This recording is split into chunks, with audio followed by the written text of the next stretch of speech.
Mais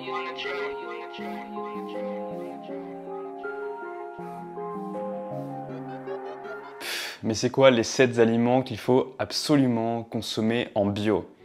Salut à toi, jeune pousse. Si tu te retrouves sur cette chaîne YouTube, c'est parce que tu as cliqué sur la miniature et que tu avais envie de découvrir les 7 aliments qu'il faut absolument consommer en bio. Si c'est le cas, félicitations à toi, ça veut dire que tu t'intéresses à ta santé, ça veut dire que tu as envie d'en apprendre plus et que tu as envie de devenir une meilleure personne et de faire attention à ce que tu mets dans ton corps parce que je pense que tu le sais, on est ce que l'on mange et ce que l'on mange définit nos cellules, définit notre vitalité. Alors le bio est de plus en plus à la mode ces dernières années et on l'a vu aussi grandir avec l'avènement du véganisme et l'avènement de l'écologie et des prises de conscience autour du réchauffement climatique et puis même de toute manière, on se fait de plus en plus avoir par les industries, donc on a tous envie de faire de plus en plus attention à ce qu'on mange, à ce qu'on achète pour en avoir pour notre argent et tout simplement pour pas manger n'importe quoi. Mais tu le sais comme moi, c'est pas toujours évident de consommer bio tous les jours et surtout quand on a une famille ou quand on est étudiant parce que consommer bio, ça peut revenir assez rapidement cher et aussi comme tu l'as peut-être vu dans les grandes surfaces, si tu as l'habitude de faire tes courses dans les grandes surfaces, consommer bio, ça peut aussi vouloir dire acheter des produits qui sont suremballés, qui sont emballés dans des tonnes de plastique. Et ça, on sait que c'est très mauvais pour la planète, on sait que c'est très mauvais pour les océans, ça va finir dans la mer, ça va aller très certainement tuer des animaux, se prendre dans les rochers, dans les coraux, etc. Donc il faut absolument éviter ce genre de choses si on est un humain consciencieux. Et ça, j'imagine que si tu as cliqué sur cette vidéo, c'est qu'au fond de toi, même si tu ne l'es pas encore, même si tu n'es pas parfait, et heureusement que tu ne l'es pas parce que personne ne peut l'être, tu as quand même envie d'évoluer et d'avancer dans cette démarche. Allez, c'est parti, sans plus attendre, on commence tout de suite avec le premier aliment. On est encore en plein dans la saison, donc je vais les regrouper ensemble. Les premiers aliments que tu dois absolument consommer bio, c'est les tomates et les concombres. Tout simplement parce que les tomates sont extrêmement riches en pesticides et les concombres également. Si tu as la chance d'avoir un petit balcon, je sais que cette vidéo sort un peu tard par rapport à ça, mais si tu as la chance d'avoir un petit balcon, c'est très simple de faire pousser des tomates et des concombres sur ton balcon. Je l'ai moi-même fait pendant cet été, j'ai dû avoir peut-être l'équivalent de 2 ou 3 kilos de tomates qui ont surtout été mangées par mon voisin parce que j'étais pas là pendant 3 semaines, pile pendant que les tomates donnaient beaucoup, mais je sais qu'il a fait beaucoup de salade de tomates d'après ce qu'il m'a dit. Et les concombres, j'ai réussi à en avoir 4 ou 5 sur mon balcon, sachant que j'ai planté seulement un pied. Donc je suis quand même super satisfait du résultat par rapport à l'énergie que j'ai mis dans le fait de planter un pied de concombre. Bon, après, les pieds de concombre, ça prend quand même pas mal de place, donc je suis content de ne pas en avoir mis plus. Avant de passer à la suite de la vidéo, je voulais juste te rappeler que si tu as envie d'en apprendre plus sur ta santé et si tu as envie d'exploser tes résultats au niveau énergétique, tu peux télécharger la formation offerte Booster ton énergie qui est disponible dans le premier lien dans la description. Et également, je remarque que beaucoup d'entre vous ne sont pas abonnés à la chaîne YouTube, alors je t'invite vraiment à cliquer sur le rectangle rouge en dessous pour t'abonner et je t'invite également à mettre un pouce bleu à cette vidéo, ça m'aide énormément pour le référencement et ça me permet de faire découvrir cette vidéo et ces aliments à plus de nombre. On passe maintenant au deuxième aliment qu'il faut absolument que tu consommes bio. Et cet aliment, c'est un aliment du quotidien, c'est un aliment qu'on consomme tout le temps, tous les jours. En tout cas, en France, on est des grands consommateurs de cet aliment-là. Et cet aliment-là, je pense que tu t'en doutes, c'est tout simplement l'huile d'olive. On sait que l'huile d'olive non bio, il y a des études qui ont été faites dessus, il y a des analyses qui ont été faites sur ce qu'on peut retrouver dans l'huile. Et l'huile d'olive non bio est riche en énormément de pesticides et certaines huiles non bio sont même, contiennent même des particules de plastique à l'intérieur. Donc ça veut dire que consommer de l'huile non bio est vraiment très mauvais pour la santé parce que tu vas ingérer des quantités astronomiques de pesticides, d'engrais et de produits chimiques.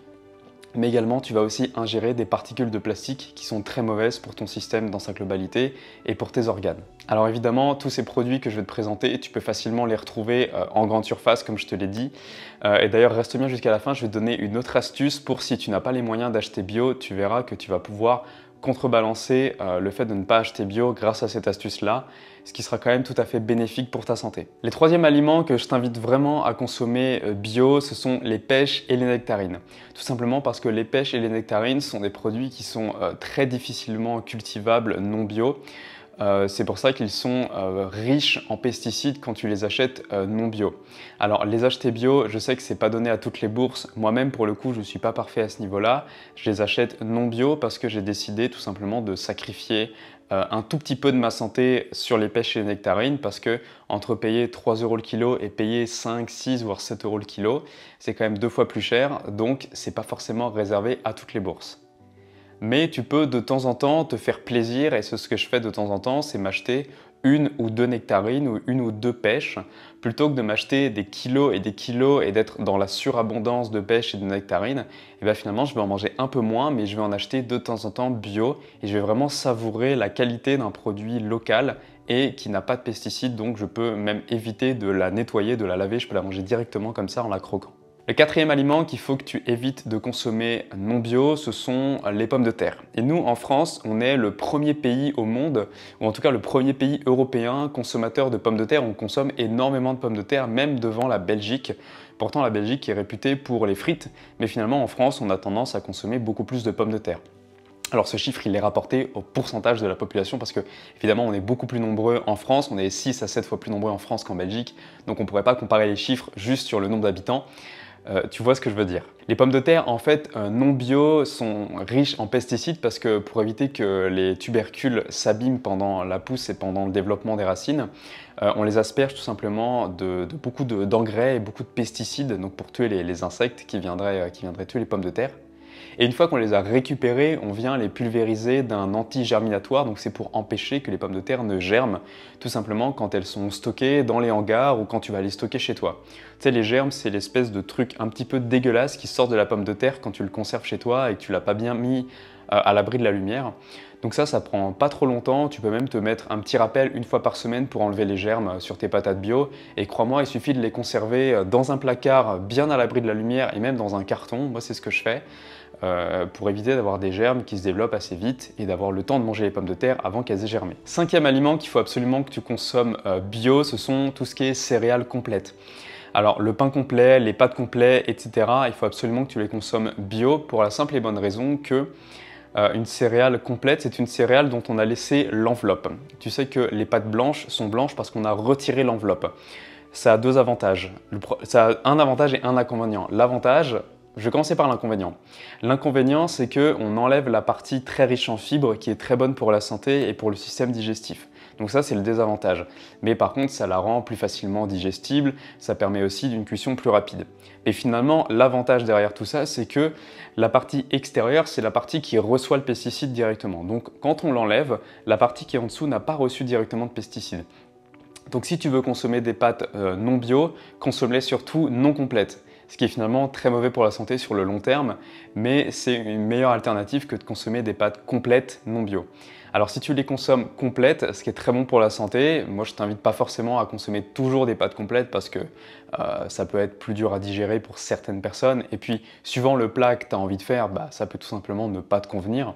Mais essaie de les consommer absolument bio parce que on a laissé l'enveloppe extérieure, donc c'est elle qui contiendrait les pesticides si tu les achetais d'agriculture traditionnelle. Enfin, le sixième aliment, c'est un aliment très connu pour être très riche en pesticides. Je pense que ça va pas être une découverte pour toi, mais je me devais de te le rappeler dans cette vidéo-là. Ce sont les pommes. Les pommes, tu sais que c'est sûrement le fruit qui contient le plus de pesticides en France, en tout cas, où on est un pays grand producteur de pommes, en Belgique également. Et les pommes, il faut savoir qu'il y a beaucoup d'études qui ont été faites sur les pommes et on retrouve jusqu'à 10 à 15 produits chimiques différents sur les pommes.